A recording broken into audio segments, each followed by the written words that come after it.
ఈ సినిమాని నేను హైదరాబాద్లో విజువల్ కళ్యాణబాబు సినిమా అంటే మొదట రోజు కానీ రెండో రోజు కానీ చూస్తాను. నేను వెళ్దాం అనుకున్నాను. ఈలోపుగా ఇక్కడ వైజాగ్ వచ్చే ప్రోగ్రాం ఉంటే మా మీరు సినిమా ఇక్కడ చూస్తే బాగుంటుంది అనగానే హైదరాబాద్ చుట్టం మానేసి ఇక్కడ సంగం శరత్ థియేటర్లో ఆడుతుందని తెలిసి ఇక్కడికి వచ్చాను. సినిమా చాలా ఎగ్జైటింగ్గా ఉండాలి. నాకు తెలిసి సినిమా కథ నాకు కొంచెం చూచాయిగా తెలుసు.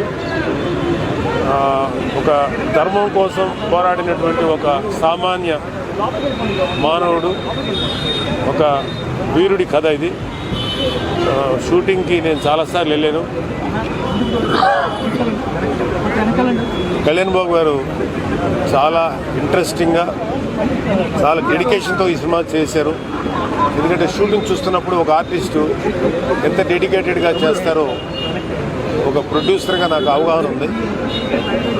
రాజకీయాల్ని ఎంత డెడికేటెడ్గా, ఎంత నిబద్ధతతో చేస్తారో ఈ సినిమా షూటింగ్ కూడా అంత నిబద్ధతను చేస్తారు ఆయన సినిమాలు.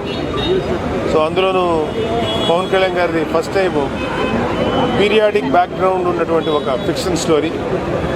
అంటే భారతదేశాన్ని మొఘలాయలు పరిపాలించినప్పుడు ఔరంగజేబ్ భారతదేశాన్ని పరిపాలిస్తూ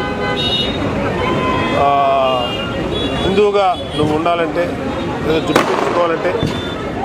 జుట్టు పెంచుకోవాలంటే నీకు జిజియా పన్ను కట్టాలి. ఇలాగా ఎంతోమంది హిందువుల్ని చాలా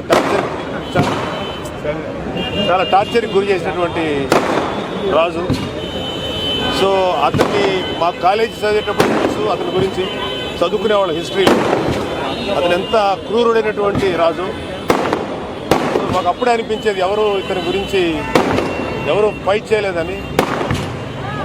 అప్పట్లో ఛత్రపతి శివాజీ మహారాజ్ చేశారు, తర్వాత సంభాజీ చేశారు.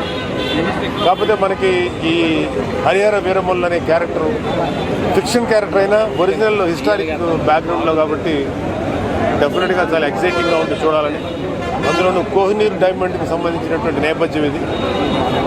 Let me enjoy the movie.